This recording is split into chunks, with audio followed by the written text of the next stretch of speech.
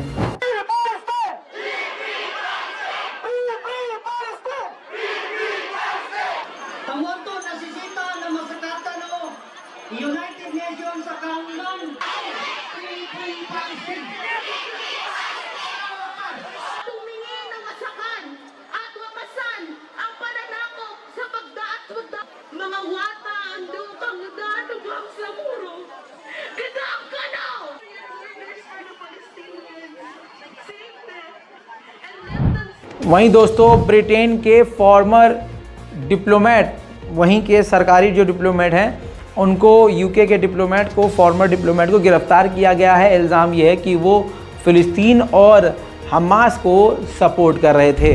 उधर अमेरिका के Washington DC में खुद यहूदियों का एक जत्था सड़कों पर उतर आया है और गाज़ा के लिए न्याय की मांग कर रहा है। गाज़ा और फ़िलिस्तीन पर जो जुल्म हो रहा है उसको रोकने की बात कर रहा है। देखिए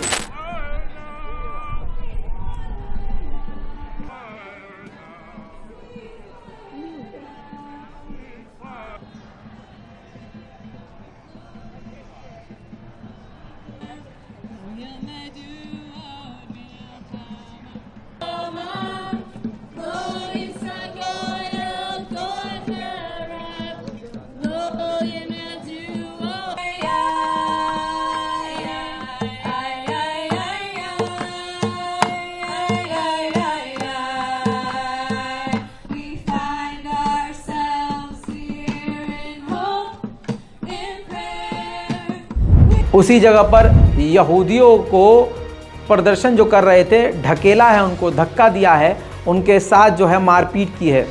तस्वीरें ये देख लीजिए।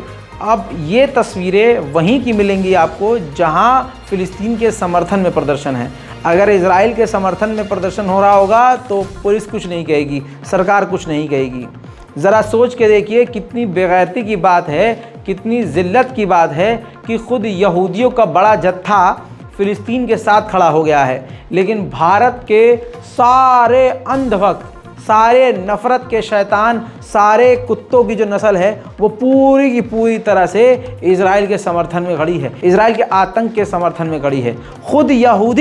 खुद यहूदियों की सरकार के विपक्ष की पार्टी के कुछ नेता भी कह रहे हैं कि ये ज़्यादा हो रहा है, ये गलत हो रहा है, जंग लड़ने का तरीका अलग होता है। अरे इंटरनेशनल जो लॉ है उसका उल्लंघन हो रहा है। सभी ये बात मान रहे हैं और ख़ुद यहूदी तक कह रहे हैं भाई ये गलत कर रहा है इजराइल।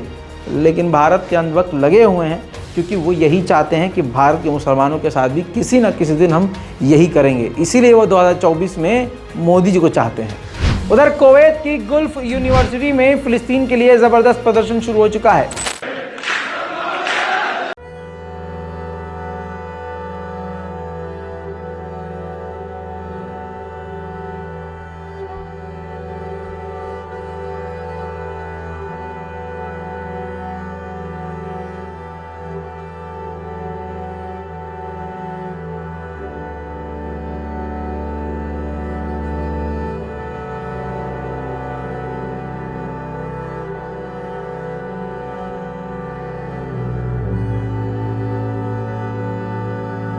ताज़ा तस्वीर में मैं आपको दिखाऊंगा लेबनान के गांव में। मैं आपको जो कल बता रहा था कि जहां पर वाइट फॉस्फोरस बम मारा है, अब आपको मैं बताना चाहूँगा कि उसी गांव में दोबारा से ज़बरदस्त बमबारी इजराइल ने की है। ये ताज़ा तस्वीर है और आपको इसलिए अलग से नहीं दिखा रहा हूँ क्योंकि ये वीडियो कॉपीराइटेड है, इस वजह से मैं आपको अलग से नहीं दिखा सकता।